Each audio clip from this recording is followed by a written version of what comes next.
Everybody, welcome to the Entrepreneurial Truth Podcast. My guest today is Zack Shay, and Zack is a copywriter and sales strategist with a passion for dynamic branding and outrageous copywriting, while always prioritizing a top-notch customer experience that keeps them coming back for more.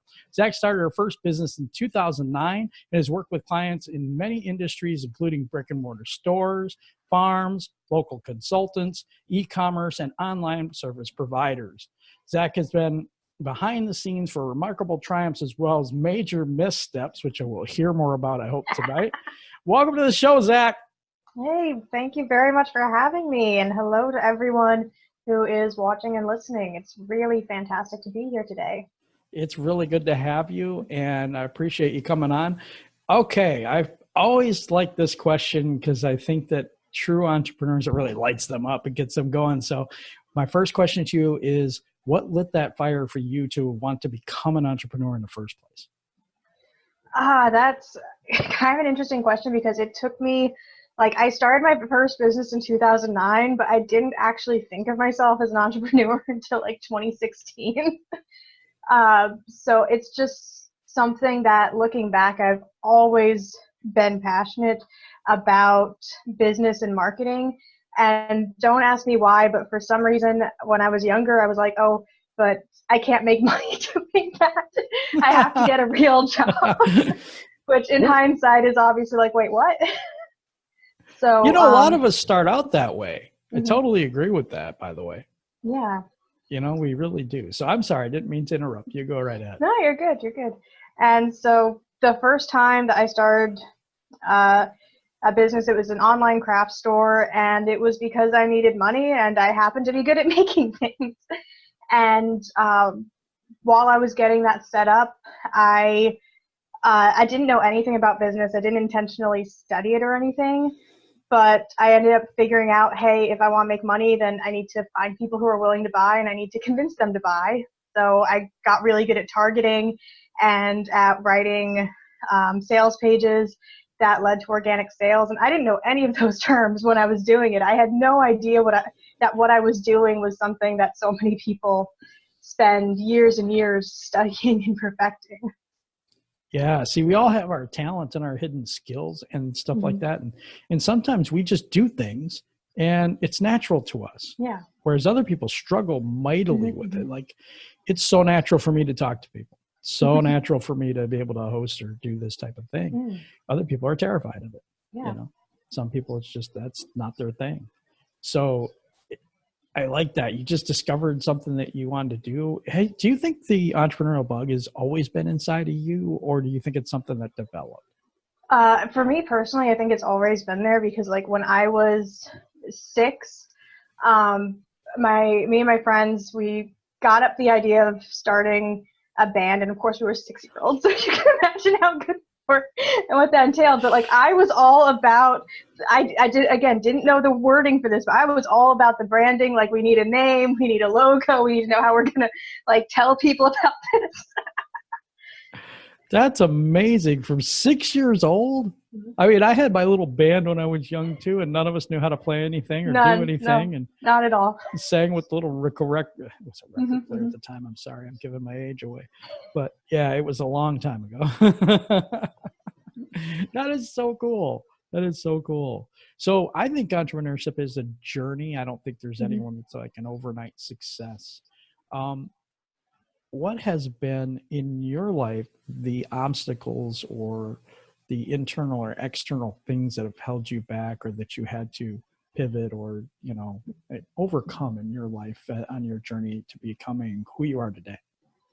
A really big one was just accepting that I actually am an entrepreneur and that's okay. That's a good thing. I spent a really long time in the trap of kind of thinking of myself as a freelancer and thinking of every single client I had as my employer. And that is a really bad place to be if you're an entrepreneur, because it means that I was completely underpricing myself. I didn't know how to do sales, and I treated every interaction as if it were a job interview rather than a sales call. And that hugely, hugely held me back. And then in 2016, so again, long, long time after the first time I actually started a business, I happened to meet this amazing business owner, and we had both been hired by the same client, but she, of course, was getting paid like 3 times as much as I was because she had positioned herself like as an expert, whereas I was positioning myself as a freelancer, please hire me. And while we were working, like, she just was really impressed with what I was doing. And so she decided to just sit me down and like have a talk, and just went, Zach, you need to start looking at yourself as a business owner. You know, you need to treat this as a business. This is a business. And I was like, wait, what? Oh my gosh, mind completely blown. And so from after that talk, I actually went out and opened my first proper business account, got everything business related sorted out. And just from that, I ended up doubling my income. Wow. Yeah, like pretty much overnight, realizing that what I was doing was business. And the other thing that made a huge difference for me was understanding what I was actually doing, because what we mentioned about how a lot of times we have these innate gifts, because they're so innate and so natural to us, we don't think they're that big a deal. We're like, doesn't everyone do that? And so copywriting was completely that for me. It wasn't until after that conversation with that woman that I ended up starting doing business trainings and all of that, and I discovered what copywriting was. And at first, I didn't think that I was a copywriter because I had all these excuses for it, just like, oh, it's too easy. That can't possibly be this big a deal. Isn't this what everyone does? And while doing those trainings and talking to real copywriters and talking to mentors who've worked on huge, like multi-million-dollar launches, and them all saying, actually, Zach, you're a really good copywriter. That helped me realize, oh, this is a skill. And it's a skill people are willing to pay for. Absolutely it is. And actually, it's one of the skills that a lot of entrepreneurs lack. I'll be honest. I'm not good at it either. I'm good at talking, not great at sales. But I love your point about being the employee mindset rather than the expert mindset. It is so different how you position yourself in your own mind, because who you think you are is who everybody's going to see. Yeah. That was something that I discovered only quite recently. I had always, for so much of my life, been frustrated by the way that people perceived me and treated me. And at one point, it was actually the lowest point in my life. Like, I genuinely I was in a really bad situation in a lot of ways. I was just like, I am sick of this. I'm sick of walking around like someone who's struggling and suffering. I'm sick of people looking at me that way. And so I stopped. I started walking with my head held high. I started being like, I am going to be more confident. I'm going to change how I present myself and how I talk about my situation. And it changed how people treated me. And nothing about, excuse me, my situation had changed. So it was just the way I was presenting myself. And that was a huge wake-up call that, like, it's not about the specific achievements I had. It's not about anything else. It's about the fact that I was confidently projecting the skills that I had. And until I was confident in myself, no one was going to be confident in me. That's absolutely true. Absolutely true. You have to believe in yourself first. I ask you, did your situation change eventually because of that mindset? The mindset didn't hurt. It definitely, like, sometimes you'll see people who they do the mindset work and it's like overnight, oh my gosh, my life completely changed. It wasn't something like that. It actually kept getting worse for a few months. And it took about 2 years to get to a place where I could genuinely say it was getting better. Yeah. So It tests you. It tests you to see how serious you are about it. I really believe that. I go through some of that right now. So I totally understand. I totally get it. And I think that a lot of people don't want to tell the negative part because we're always taught to fake it till you make it and all this crazy stuff. And I think that this show, it does highlight a lot of the people that, you know what? No, I wasn't an overnight success. Yes, it takes work. And yes, we do a lot of work. People think that, oh, we just show up and everything's great and it always happens wonderfully and we always end up with millions. And, and because of your story and other people's stories, we understand that that's not really the case. I haven't seen an overnight success yet on my show. This is the 61st episode, and I still haven't found one. And if you study the people who are huge successes, even the people who are quote unquote overnight successes, there's usually about a decade of work that took them to that night. Yeah. Robert Kiyosaki and his wife, they stayed at their parents' house and slept on the floor and all this and was eating ramen noodles and stuff. I mean, there was the guy that did Chicken Soup for the Soul had done his homeless for a while. I believe that was Jack Canfield. And it was just, there were so many things that people don't realize what these people actually had to endure before the success came. So I appreciate your honesty. I really do, because a lot of people, they won't open up like that because then, people aren't going to see me as an expert or whatever. It's like, no, you're a human being. You have a lot of skill. You have a lot of talent. It's just, you're just human. That's all. Yeah. And as a copywriter, I actually see that a lot with my clients, because one thing that I've seen is that the people who are willing to open up about their struggles, they tend to be a lot more successful. Right now, most of the clients that I'm working with are service providers. So they're really like selling themselves as their personal brand. And yeah, so many of them are like, no, especially coaches. They're like, no, I have to be perfect. No one will buy from me if they know that I'm human. And in reality, it's the exact opposite. When you're able to share the struggles that you've gone through and the missteps you've made, people connect with you more deeply and they actually believe that you can help them because you've been there. When you try to present yourself as always perfect, never making a mistake, people can't relate to that and they don't feel safe opening up with you, and they're not confident that you can help them through their own struggles, because if you've never had any struggles, how are you going to relate? Exactly. And that person's like, oh, I'm not them. They did it and all, and they got it all together, but I'm not them. And I may not be able to do it because I may not be able to measure up to that expectation.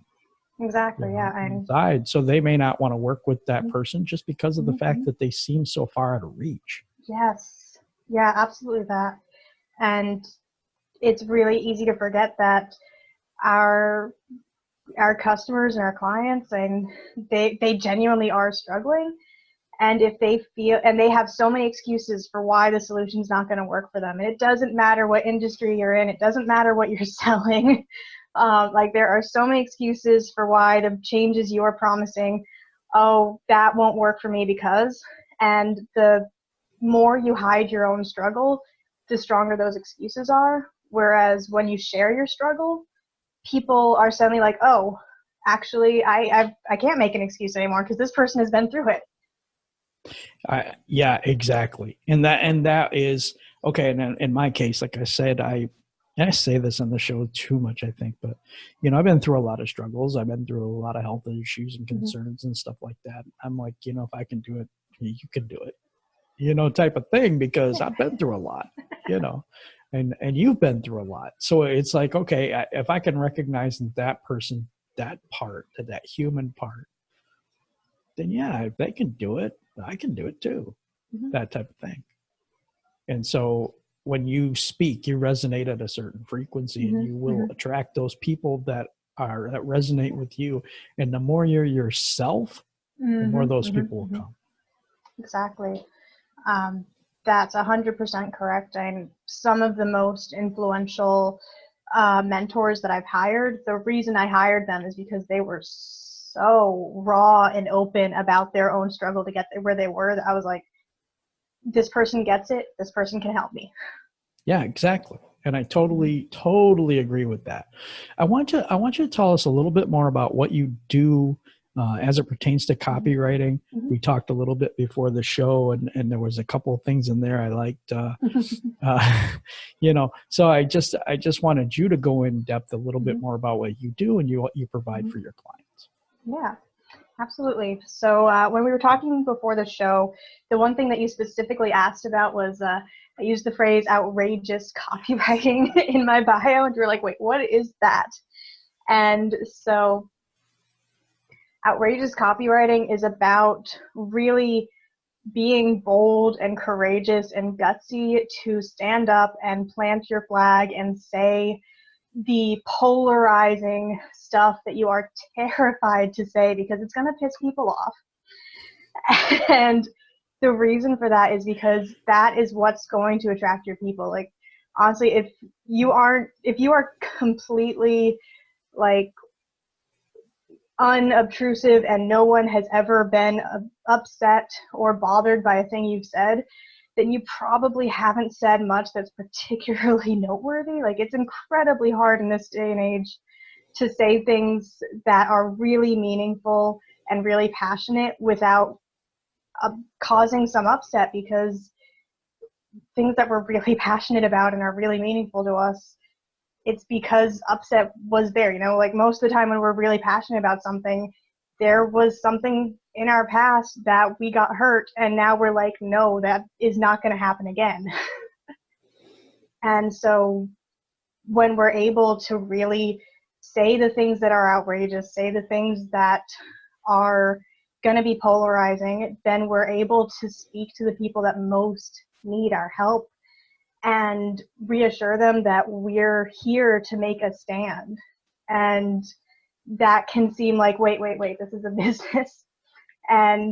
But even like friggin' milk.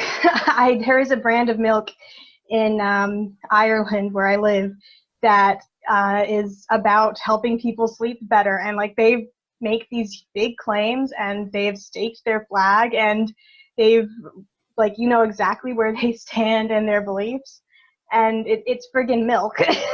No, give me an example. Can you give Mm-hmm. me an example, like what they say? Because I'm not familiar with that. No, so it's called lullaby milk, and it's actually, I find it really fascinating.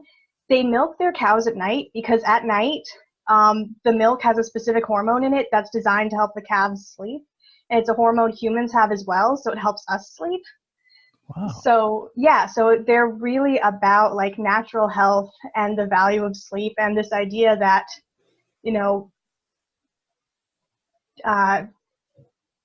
changing the way that we look at farming, because the idea of milking your cows at night. Yeah, helping us understand. And drinking milk, like day milk versus night milk, and it sounds crazy. It does. But they have amazing testimonials for it. I've bought it for my kids and it works. Wow. See, at least I had always heard a long time ago that warm milk helps people go to sleep. So I'll tell you what, there's something to that, but they brought it out to a whole different level, and education and stuff like that of the people that might be wanting to buy their product. So they separated themselves, differentiated themselves with milk, right? Not only is it, you can use it in cereal and whatever and all that other, but now it's actually a tool to help you with something. Yeah, it is. And like it's changing the way that you react with milk, because their milk, you should not have it in your breakfast cereal. It is meant only to be drank at night, right? Near when you're ready to go to bed, because it has stuff in it to help you sleep that beyond just, warm milk is good. So it has to be night breakfast cereal. No, yes. For your midnight snacks. But okay, so you brand with outrageous. I love that word. So, okay. So how would you go about getting the outrageous terminology out of a client that you're working with?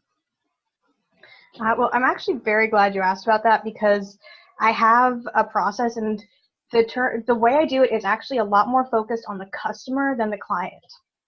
because as I said, like it's really about focusing on how to reach the people that you can most help.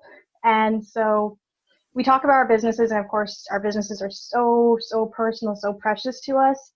But what we need to remember is that our business is much more about our customer, because without our customer, we don't have a business. So I go through a series of customer research, and I have a few different levels of packages based on where someone is in business. I don't believe in trying to sell a giant package to someone who's just started out, but someone who is preparing for like a 6-7 figure launch needs something way more in depth than someone who's trying to get like their first few sales. Totally agree. Mm-hmm. Yeah. And so so I like that. Oh my gosh. I like the fact that okay, so do you help them hone in on who their customer is, or do they come to you with that? Most of the time they come to me with that, but sometimes they won't. And it's not uncommon that people come to me when they're pivoting. So they're saying like, I have been working with these people. Now I want to work with someone else. That one's especially common where they're saying, I've been working with people at this level. I want to work with people at this level. Absolutely. Yeah. So, you have to grow, and as your vibration grows and gets to a higher state, you end up starting to work with higher vibration people, because like attracts like. It does. Yeah, absolutely. That makes sense. So occasionally I'll get people who are very new in their business, and for that, really, I kind of help focus more on overall strategy and how they can help start figuring out exactly who they want to work with. So I wouldn't use the techniques as much, and I'll give them some advice and some encouragement. But like if you're very, very new to your business and you have no idea who you're working with, then you don't need the same kind of copywriting as you do once you've got an established business and you know who your customers are. Yeah, that's so true. That's so true. But everybody's at a different level. They are. So that's why you have to create packages for each level and understand those customers and those clients that you have, the customers that they have. So you must have almost an empathy or some type of a thing like that, because it's difficult to read the people and who they're serving, and to be able to talk to them at their level or their vibrational level to attract the clients to you and attract the customers to them. Yeah. And that is something that I've been really complimented about. I say that my superpower is helping people to open up about the things that they've never admitted to themselves. And so, like, first of all, I do that directly with my clients. Oftentimes they won't have really admitted who they want to be working with. And then like we do a session, and the end of it, they're like, oh my gosh, yes, those are my people. And they start realizing what they really want to do. But also with the customer research that I do, so part of that, especially for larger brands, is directly interviewing past customers and speaking to them one-on-one.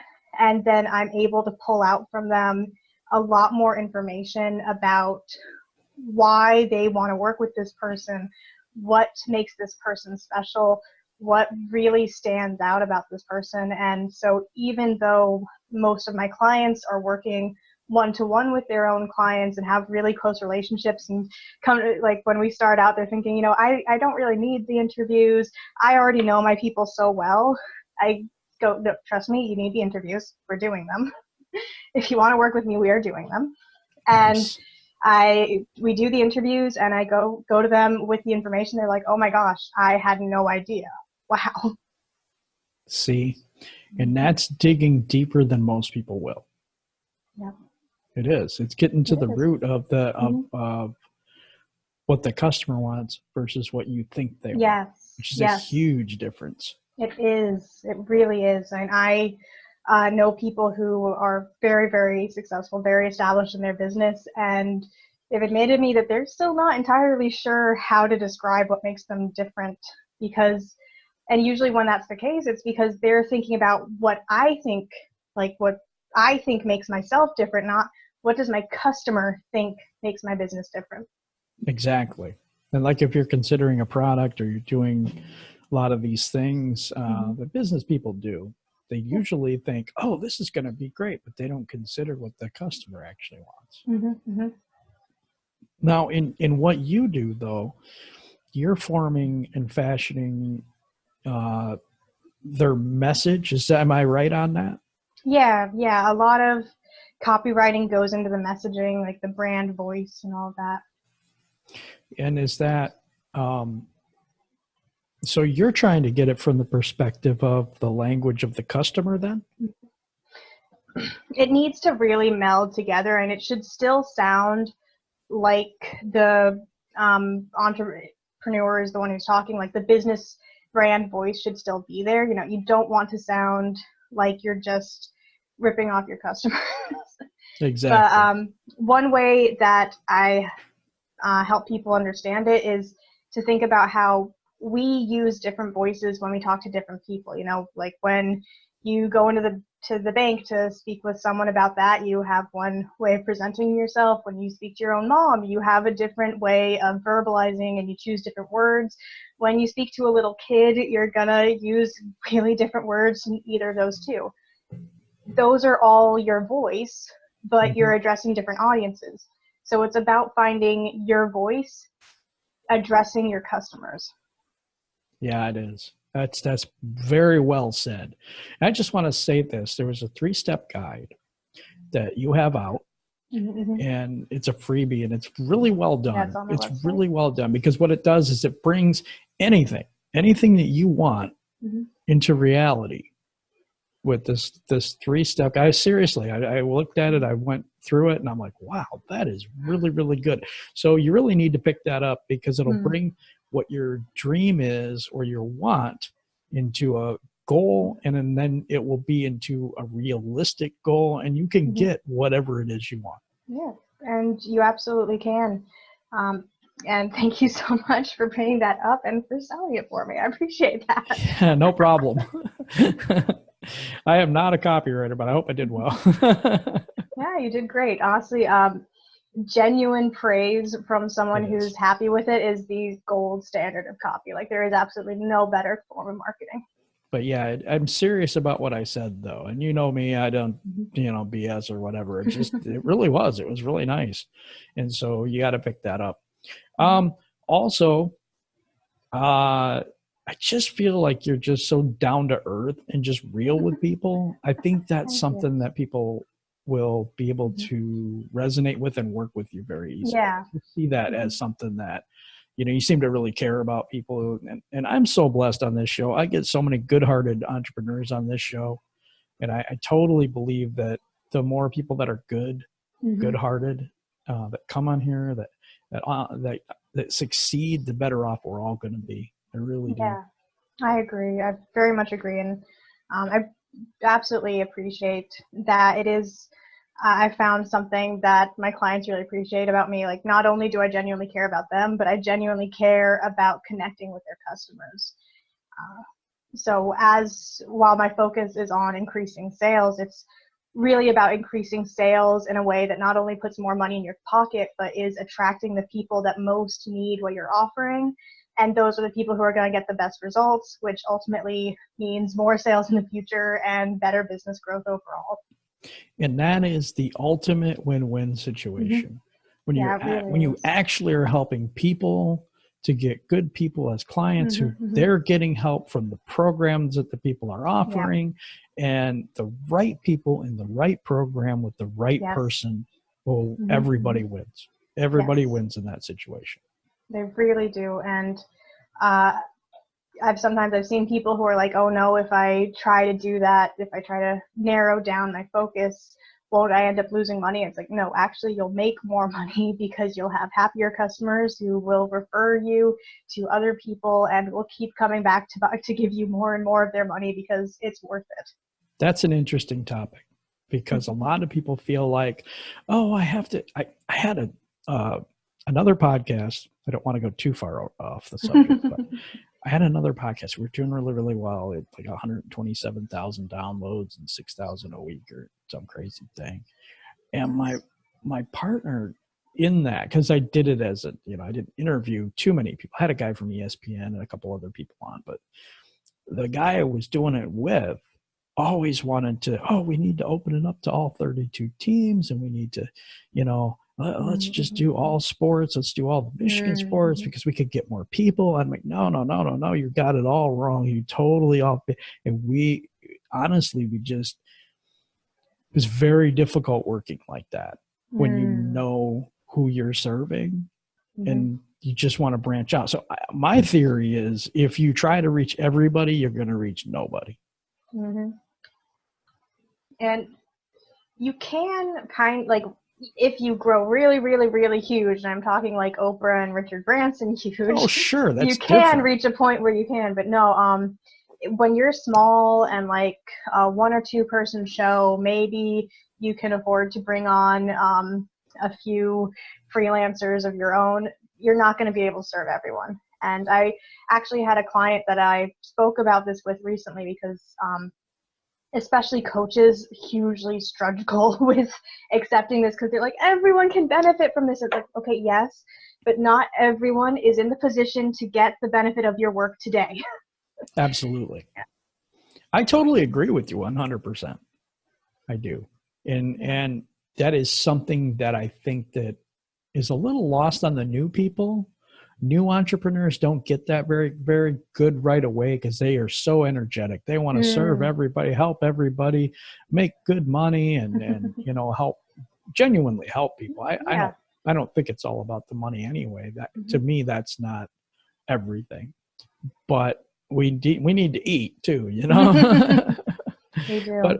But you know what I'm saying. I think that these new people, their focus is so scattered, and so they need people like you to kind of rein them in a little bit, focus. It's like a laser. If you spread that laser all over the place, there's no intensity. But if you focus it on the one point, then it can cut through things. Yes. So that's really what we're talking about here, is being laser focused. And you'll hear a lot of people talk about that. Yeah, I absolutely agree. And I think the internet can be really overwhelming for people who are starting out in this. And I had been doing business like consulting locally for years before I started doing it online, and it was still like really a huge. It's crazy how much opportunity there is online. It's really easy to be overwhelmed and to feel like, oh, if I don't like cast all the nets, I won't get anything.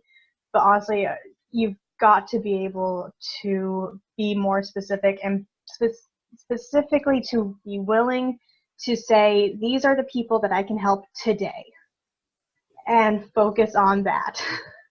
Yeah, because there's like, how many billion people are there in the world now? At like 8, 6 7? or 7? I don't know anymore. A lot. But I mean, can you possibly help every single one of them individually right now? Just think about that for a minute. No. Maybe 10, 20, that's still a lot. People don't realize how much time it takes to do certain things. And so that's why I think that people go into it thinking, oh my gosh, I just want to fill my calendar and all this stuff. And you do that, and then you just have so much work. And to be honest, when you coach, there's so much energy given out that you don't realize it's different from working the 9-to-5 job. It is. It's so different. Because you pour yourself into people. And it's difficult when you pour yourself into a client, and then you don't realize how much that takes out of you, I guess is what I'm saying. No, absolutely. And also, if you're pouring yourself into a client that's not a good fit, it is so incredibly draining. And it makes it really hard. Like you can't show up for your other clients at the top of your game when you've got one person draining it, and it's hard to make space to bring more clients in. And it's really important, even from the beginning, to be straightforward about who you can help and who you can't.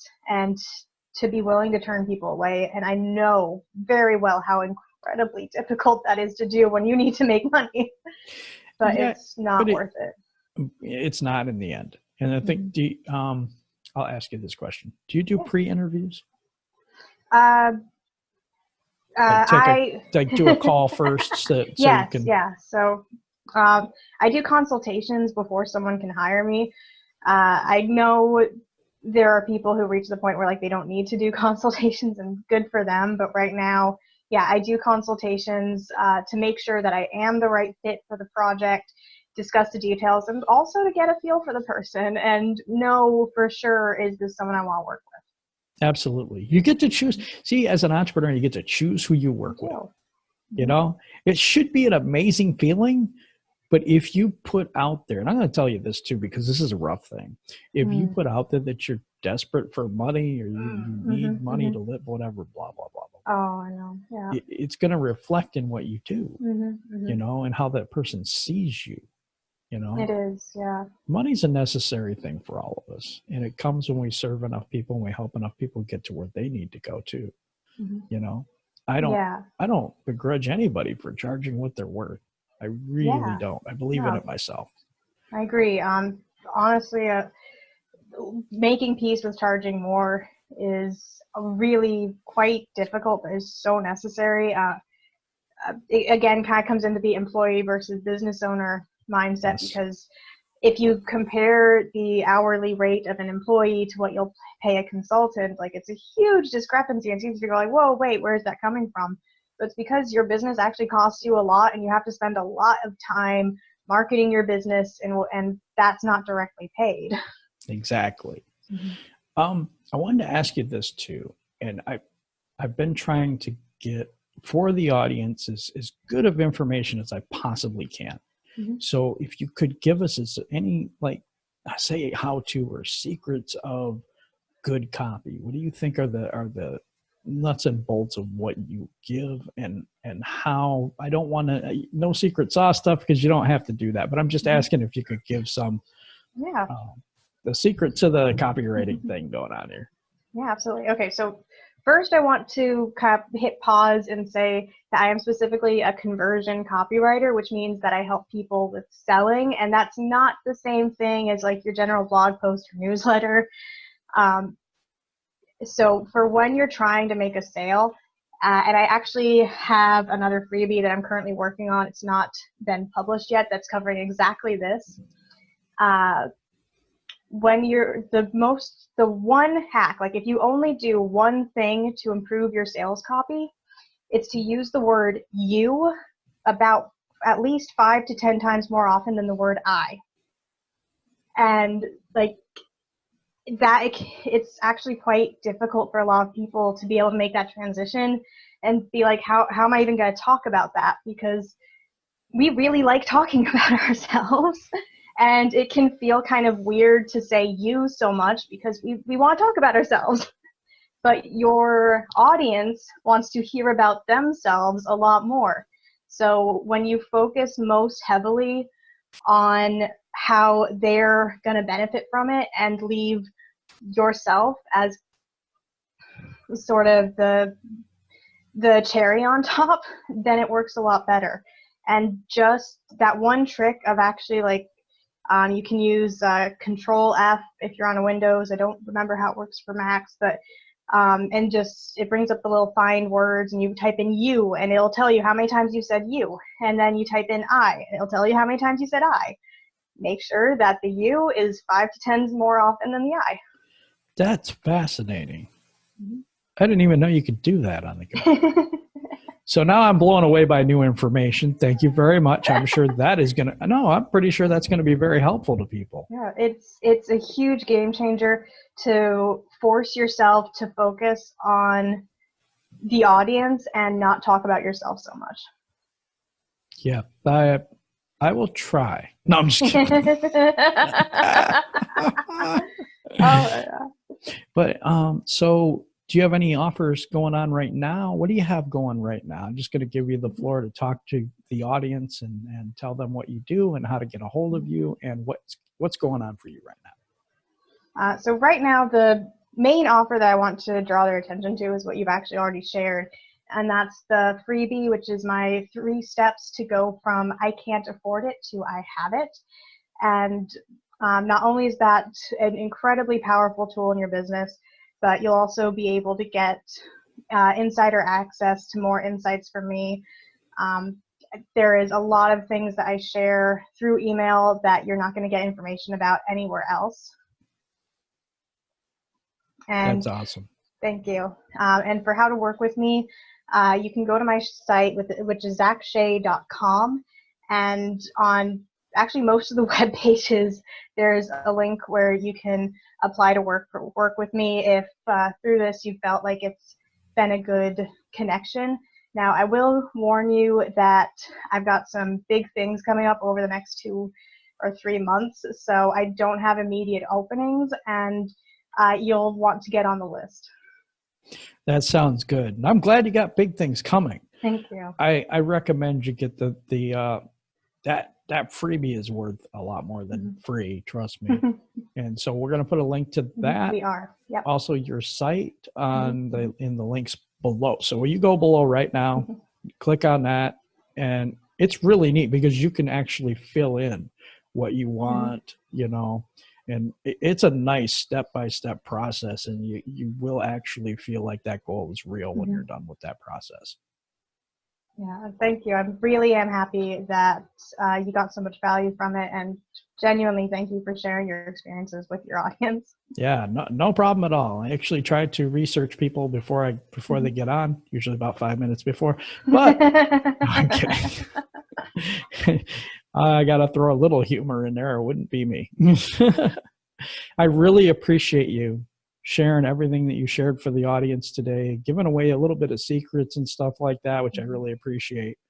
But is there anything you want to leave the audience with before we go? Just once again, the reminder that when you're building your business, and this is true for like all across different industries, being able to own who you are and really put your authentic self first, it's actually going to help your business so much. And so often entrepreneurs get stuck in, oh, what do people, want from me? How can I be this picture perfect ideal? And no one is a picture perfect ideal. And your humanity is what is going to help your customers feel comfortable buying from you. Thank you very much, Zach, for joining us today. Everybody, you hit that subscribe button, help me out, and let's get some more followers or subscribers, and hit the bell so you know when the next video is coming out. We really appreciate you today, and have a great day.